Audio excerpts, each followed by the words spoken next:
selamat datang di Benis Channel.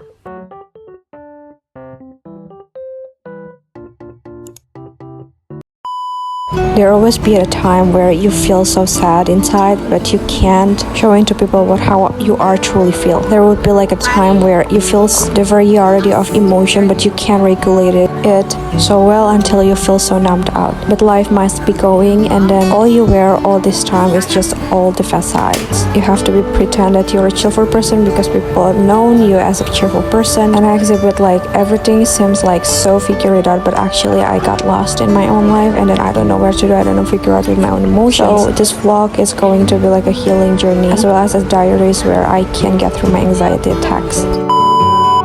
Hello, so this is a little bit cringe actually to showing myself while I'm crying, but on this vlog I just want to give you the honest documentaries while I'm healing and from any other some kind of like my mental illnesses.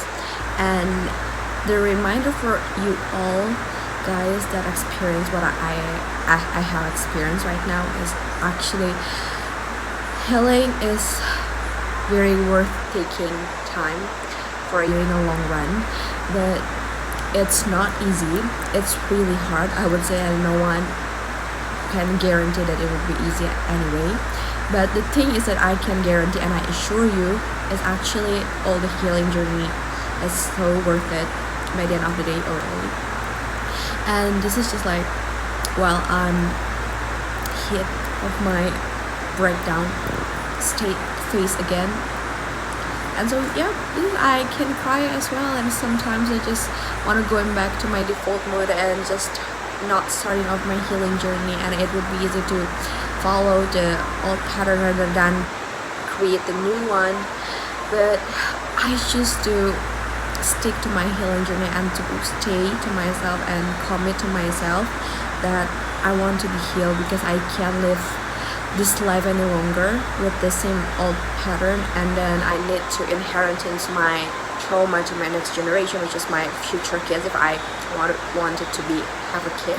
Okay, I just wanna giving you like some updates about my anxiety attack or like panic attack with whatever. Sekarang mungkin I'm not terribly getting that panic attack yang kayak bener-bener terrible yang until gue nggak bisa breathe or something, but there's like a few times kayak misalkan in a 10 minutes itu tuh kayak ada 1 menit yang gue kayak dada gue agak ketekan and something. Cuman like sekarang yang all I can feel is actually the how tense and apa ya, ibarat tuh kayak stiff, kayak my muscle so stiffen, dan pala gue tuh kayak nyut-nyutan gitu loh, tapi nggak sakit, tapi lebih ke kayak berdenyut gitu. Dan that's all the updates, and we'll see kayak apakah gue akan seperti apa ke depannya, and I'll give you like some updates, and we'll see how can I recover from this anxiety attack that is caused by the prolonged stress. We'll see. Bye. So basically I just like got these 2 medications, so yeah, let's drink it.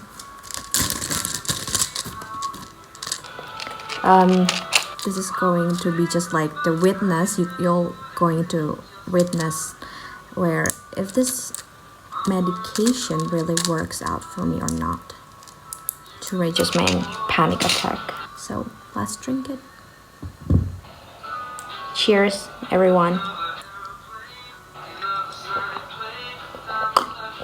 We'll see for 10 days ahead. See you for the updates. Okay, hello again. This is like the update. I think I just got my panic attack again. I feel like so panic again because it's called as a panic attack, and then I don't know what to do actually, and I feel so hard to just breathe, and I need to play my songs or like playing some sort of like some music just to remind me that I'm not actually really alone. So it's just giving me like the sense of the safetyness.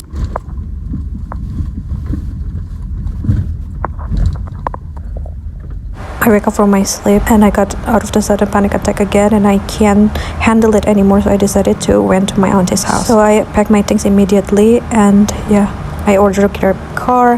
At least when I am around with my auntie, I feel like a lot of safer, and I have someone to talk to distract my thoughts, not feeling so alone. Attack again, and I can't sleep truly because it felt so anxious when I fell asleep. So yeah, I just keep my eyes wide awake, but I'm still trying not to soothe myself. And yeah, panic attack is the worst.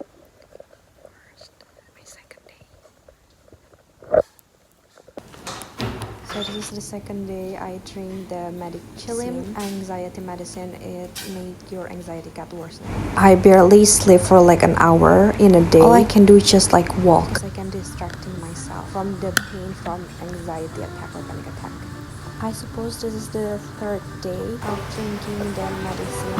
It's just like capture how much my face can be so ready for another panic attack because the anxiety medicine just got your anxiety got worse. And I try to cheer myself up to just stay calm, and I finally laugh a lot and quiet forget about what happened to me, what panic attack, because I was in a sense of helplessness and depression. I watched the documentaries. Afterwards, really my favorite scene actually. So it just made me feel at peace because I'm not alone to be through this horrible Another situation. update Get of betrayed day by 4, your friends, drinking how the people Prom make gossip about you. anti-anxiety medication. It's getting better that my muscle doesn't really that tense, but my anxiety doesn't really like subside. Quiet subside, but if I have to rate 1 to 10, it would be like 5 probably. I just getting anxiety out of nowhere, and thank God that progressive muscle relaxation really helped me. So yeah, we'll see another progress day today. So, jadi di video kali ini tuh gue mau nge-share pengalaman gue waktu gue tuh mengalami panic disorder. Itu at least what the doctor diagnosed, dari dokter Halodoc diagnose tentang gue, apa yang gue alami gitu. Itu panic disorder, dan gue akan taruh detailnya apa itu panic disorder and stuff. Di video kali ini mungkin gue gak bisa kayak ngasih detail the whole the whole video waktu gue ngalamin panic attack dan lain sebagainya macamnya, karena gue juga harus deal with myself, dan itu it's quite challenging juga untuk gue bisa nge-record itu as many time as possible.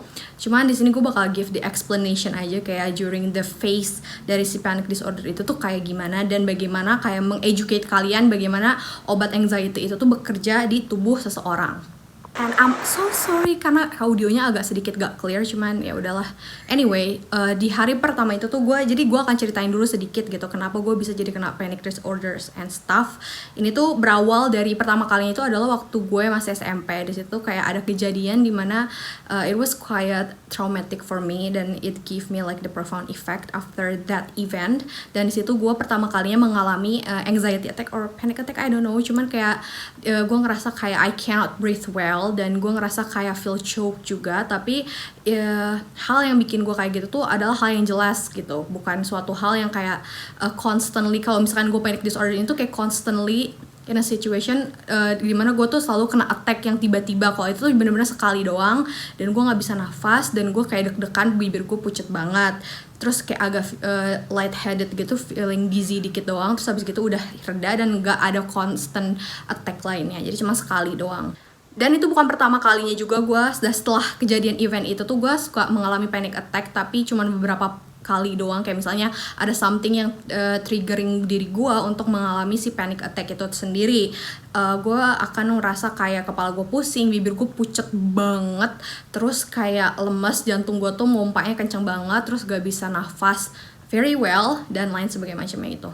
Dan itu gue gak tahu kenapa root cause-nya berapa, cuman yang gue tahu adalah it caused from the traumatic event yang masih linger in my nervous system. Jadi kayak when it once get triggered, jadinya kayak gitu. Terus sampai akhirnya kenapa kemarin gue bisa mengalami panic disorder, it's because kayak gue ada di prolonged stress banget. Gue ada di phase seperti itu di hidup gue, kayak this and that lah intinya yang triggering gue untuk mengalami hal seperti itu. Jadinya gue ada di panic attack yang dimana gue kayak berusaha, dimana tuh human brain tuh kayak selalu always catastrophe, atau kayak mencari threat yang dimana tuh untuk melindungi diri kita sebenarnya. Cuman the threatnya itu tuh ada real di depan mata, it's just only my mind yang ngebuat itu semua gitu. Seolah-olah threat itu ada yang dimana tuh sebenarnya nggak ada gitu. Pokoknya banyak banget teror dari orang treat me very badly, dan itu bener-bener ngebuat gue tuh kayak in the constant state of fear kayak almost every night gitu, sampai akhirnya tuh di panic attack pertama itu tuh gue ada di minggu keberapa gitu, di bulan apa, mungkin gue akan insert detailnya gitu, gue agak lupa.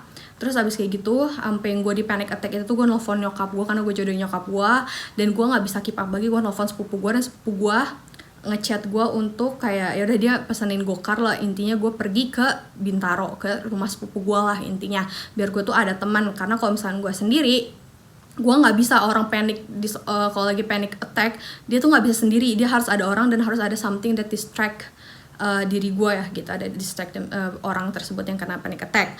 Dan itulah yang pertama, akhirnya gue rada ease lah, cuman tetap kayak ada beberapa kali gue relapse dari si panic attack itu. Kayak misalnya gue lagi di kereta, itu ada relapse lagi, terus lagi di kampus relapse lagi. Cuman itu gue bisa pretty handle it well. Sampai ada di satu momen lagi nih, ini momen nih gue tuh dari bulan Mei sampai Juni itu tuh bener-bener ada di high stress banget.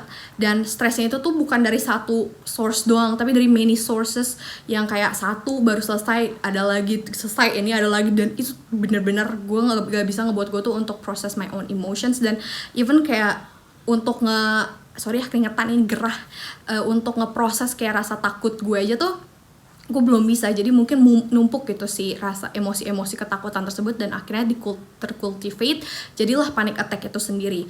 Dan anyway, dan itu kan phase yang pertama ya, di bulan akhir-akhir bulan Mei lah kalau nggak salah.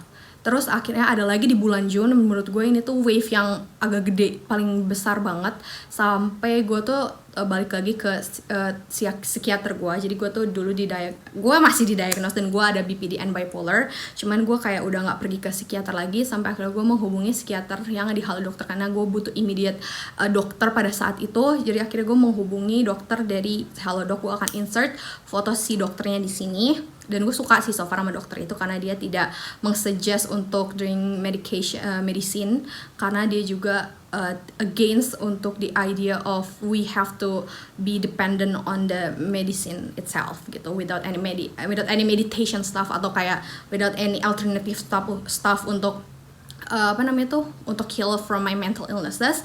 Dan akhirnya gue dikasih salah satu obat, ada 2 obat, gue lupa satu lagi apa, gue mungkin akan insert ya the detailsnya. Cuman yang satu obat yang gue ingat adalah obat kecemasan gue, itu adalah obat Depram.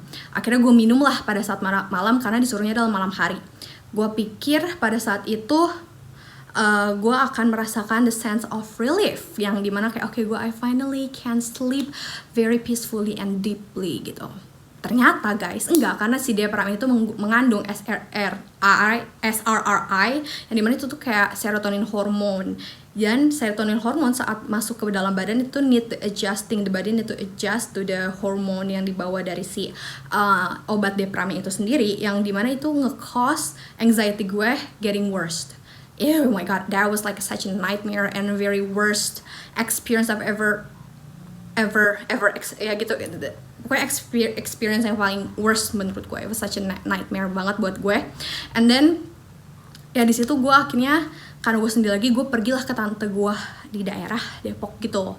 Dan akhirnya gue di sana banyak orang, dan itu bener-bener gue tidur tuh cuma 1 jam sehari. Dan even gue 1 jam itu pun bukan deep sleep, tapi yang ada panik yang gue nggak bisa tahu ini tuh paniknya tuh karena apa. Even dokter gue aja tuh bilang kayak you can't always blame yourself for feel the anxious feeling, karena itu it's biologically aja kan. Ada yang kayak anxiety yang that is caused by the environment, sama ada yang biologically aja gitu hormonnya. Dan I can't beat myself up for feeling that way. I already try many things in order to reduce the feeling of that anxiety-nya. Dan akhirnya gue acceptance itu, dan itu terrible banget sih. Kayak sekarang gue masuk ke apa sih yang gue rasain selama gue panic disorder itu. Dan sebelum gue ke dokter, kenapa akhirnya gue memutuskan untuk ke dokter, karena sebelumnya tuh gue di kampus tuh kena panic disorder lagi. Abis kayak begitu gue bisa handle itu, akhirnya bisa getting ease si anxiety-nya. Terus gue mau tidur nih, pada malam harinya gue mau tidur, tapi gue gak tahu kenapa kepala gue tuh bener-bener kayak kesemutan. Sampai kepala gue tuh gue gak ngerasa kalau gue tuh ada kepala gitu. Lo ngerti gak sih, saking kesemutannya, saking numbnya, dan gue ada racing thoughts juga dari anxiety itu, dan lightheaded banget rasanya. Terus trembling, bukan kayak geter gitu loh, tangan lo tuh geter, tapi bukan trembling yang gini banget, tapi kayak geter gitu, badan lo tuh kayak kesemutan yang kayak jadinya geter, kayak ngerasa geter terus kayak gitu. Terus tingling sensation juga di dalam badan lo, jantung lo tuh heart palpitationnya juga of course ada karena gue lagi anxiety. Terus ngerasa chest gue tuh sakit banget, kayak lagi di remuk gitu. Terus neck gue tuh kayak di choke, dan gue nggak bisa breathe very well. Dan gue bangun tidur itu tuh bener-bener gue pusing banget, kayak gue tuh ngawang jalan, dan ini dunia ini tuh gue ngerasanya kayak unreal, feeling kayak zone out banget. Dan gue ngerasa kayak is it even real, kayak ini tuh kayak mimpi gitu semua. Ini tuh kayak cuman apa sih, gue nggak tahu gue siapa, gue nggak tahu, gue feeling numb in the inside juga. Terus kayak kepala gue ngerasa kayak kagak ada kepala karena saking numbnya, karena saking banyak racing thoughts. Kepala lo tuh kayak ibaratnya kebakar gitu ya, terus kayak kesemutan, numb banget. Somehow kayak lo tuh nggak bisa dengar apa yang orang ngomongin, bukan nggak bisa dengar, lebih ke kayak pengeng gitu, tiba-tiba gitu, kayak pendengaran semua itu kayak background, kayak lo tuh lagi di dalam air, dan lo tuh nggak bisa, lo bisa ngedengar orang ngomong apa, tapi rasanya tuh kayak pengeng gitu kan. Itu yang gue rasain, itu menurut gue worst banget. Dan during the panic attack-nya, lagi yang parah banget panic attack-nya itu, gue trembling banget. Lutut gue bahkan gue nggak ngerasa, kayak gue nggak bisa ngerasain lutut gue nggak bisa merasakan the heaviness of my body saat my knees kayak harus menumpu my body gitu, numb gitu. Jadi kayak gue jalan tuh agak kayak gitu, kayak agak takut banget, takut jatuh kayak orang mabuk gitu loh. Kalau misalnya orang mabuk kan lutut lo tuh kayak nggak ngerasa, bukan nggak ngerasa apa, kayak apa ya, lututnya tuh jelly gitu. Nah itu yang dirasain gue. Terus trembling parah mampus, terus ngerasa kayak kedinginan, tapi lo tahu suhunya tuh nggak dingin, dan lo juga nggak ngerasa kedinginan gitu, tapi lo kayak gitu, bener-bener rahang lo tuh kayak gitu-gitu, saking paniknya, saking cemasnya gitu. Terus apalagi yang gue rasain pas selama gue tidur itu, gue langsung kayak gitu.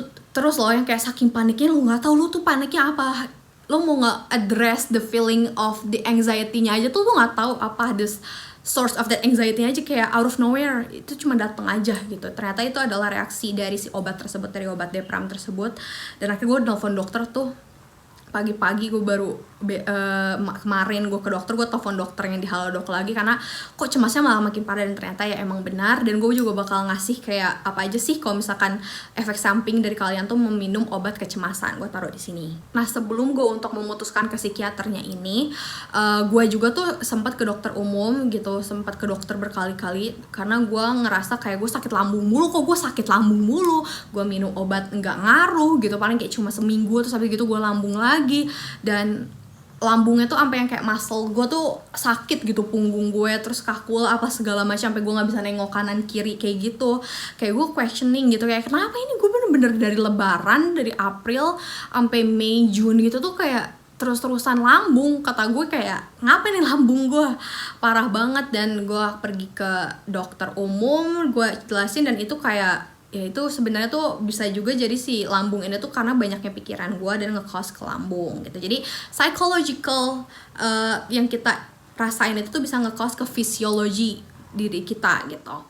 Terus abis kayak gitu gue ke dokter berkali-kali tuh untuk ngobatin lambung gue, tapi yang nggak ada sama sekali hasilnya. Jadi ini udah kayak 100% sure banget kalau misalkan ini tuh karena anxiety gitu kan. Terus akhirnya beberapa dokter pun kayak, akhirnya gue di dokter yang pertama itu tuh dia bilang kayak anxiety-nya bukan, dia nggak bilang anxiety sih, cuman dia kayak suruh minum obatnya aja.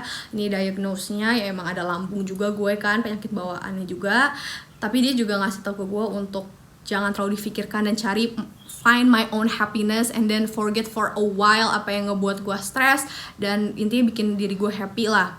Terus habis gitu gue ke dokter yang kedua itu kan panic attack yang pertama tuh, terus yang phase pertama. Nah ada panic attack yang phase kedua ini, gue ke dokter umum juga dan dia bilang kayak kamu harus ke psikiater gitu. Akhirnya gue yang memutuskan ke psikiater yang di Halodoc gitu. Dan ya gitulah, long story short kayak begitu. Dan kalau misalkan ditanya rasanya itu, gue bener-bener sekali aja di seumur hidup gue itu bener-bener sangat tidak kuat banget. Gue lemes banget, bener-bener lemes. Cara gue ngomong nih kencang, gue ngomong cepat, gue tuh ngomong kayak rada tegas gitu kan, intonasinya itu kayak menekan. Pada saat itu gue udah bener-bener lemes kayak sampai kayak gitu banget. Berarti itu buat gue udah worst banget sih, udah wah gila, gue udah nggak bisa tahan banget pada saat itu. Dan gue harus dipegangin, harus dipelukin sama orang, dan sedihnya tuh gue handle everything sendiri gitu. Dan pesan yang akan gue sampaikan di video ini adalah please lah orang-orang jangan kayak semena-mena memperlakukan orang sampai kalian tuh nggak tahu impactnya tuh kayak gimana. Apalagi kalian tuh untuk orang lah yang seperti itu gitu, yang jahat banget tuh, lo tuh mau ngapain sih? Oke. Ini sorry kayak sekarang lightingnya agak sedikit berubah karena gue recording ini tuh pas mau maghrib gitu, jadi kayak tadi langsung berubah gitu kan, kayak agak gelap. But anyway, the moral of the story is please untuk orang-orang, I can actually control something that happened to me. Cuman ada juga baiknya untuk orang-orang di luar sana tuh untuk nge-treat orang tuh sangat baik gitu. Kalau misalkan mereka jangan semena-mena lah gitu, perlakukan manusia itu tuh seolah-olah sebagai manusia, bukan seperti sampah gitu. Jangan sampai kayak mau dia ada mental illness kayak atau enggak, menurut gue semua manusia tuh deserve respect. Dan sadnya adalah, hal yang paling gue sedihkan adalah orang yang pergi ke psikiater, orang pergi ke psikolog untuk membenarkan dirinya adalah orang yang disakiti, bukan orang yang menyakiti. Yang justru di mana harusnya orang-orang yang pergi ke psikiater dan ke psikolog adalah orang-orang yang menyakiti. Justru mereka yang gak punya hati dan empati gitu. Ya untuk orang-orang yang nyakitin gue, kalau misalnya temen gue yang nonton tahu siapa orangnya, ya lo mending ke psikolog dah atau gak ke psikiater kata gue ya. Cuman gue udah berdamai juga anyway, but ya itu aja untuk pelajaran ke semua orang. Kalau misalnya nonton video ini, hati-hatilah untuk meng-treat orang. Lebih baik untuk meng-treat orang gimana pun kesalahannya, treat orang sebagai manusia aja. Oke, dan sedihnya lagi adalah saat orang bilang, please control your mind gitu, kayak cari seek something that makes you happy. Sometimes when you feel anxious, dan out of nowhere anxiousnya dari mana, it's just like your reaction, your nervous system reaction about the threat yang seems like bound to be happen in your life, itu tuh lo nggak bisa control. Although you can redirect your focus on redirect your focus dari hal yang kayak unwanted gitu, to be fully present lagi. Dan gue juga ngelakuin hal itu, mindful breathing, ice cube, distraction, and whatever is that, untuk just to redirect my mind. Cuman your nervous system cannot be control gitu, jadi dia react aja gitu. Dan jadi kalau misalkan menurut gue, untuk kalian yang mendampingi orang yang sedang mengalami panic attack, menurut gue janganlah kalian bilang ayo cari find your own happiness, seek happiness, which that's I know kayak intention kalian tuh kayak memberikan courageous untuk orang-orang tuh kayak to be happy, dan kalian juga very care toward that person, and you don't know how to actually support them karena you just never in their own shoes gitu kan, untuk merasakan apa itu panic attack dan lain sebagainya. So I give you like the suggestion, kalau misalnya ada someone been through some kind of panic attack, kalian better be there, hug her or him, hold her hands or him, terus just being there aja, gak usah kayak respond with the rational thoughts, just be there, listen to them, and give the support. Artinya tuh di sana aja, be there, validate the emotions. When they cry, just listen when they cry, as simple as that. Udah gitu doang. Jangan kayak seek happiness, control your mind. It's just the way. Jangan dibikin stres dan lain sebagainya. Itu kadang ada di out of control karena dibanding otak dan our body atau our nervous system. Yang perceive threats duluan tuh adalah our nervous system. So it's not as simple like you control your mind. It could be helpful, but not all the time. Kalau misalnya udah di panic attack, it's hard. Okay, there is something that we can control ya, panic attack itu. So don't beat yourself up to feeling that way. Just accept it and be proud of yourself to being through such a horrendous moment in your life. And thank you so much for watching. Then see you on the very next video on my healing journey. Bye.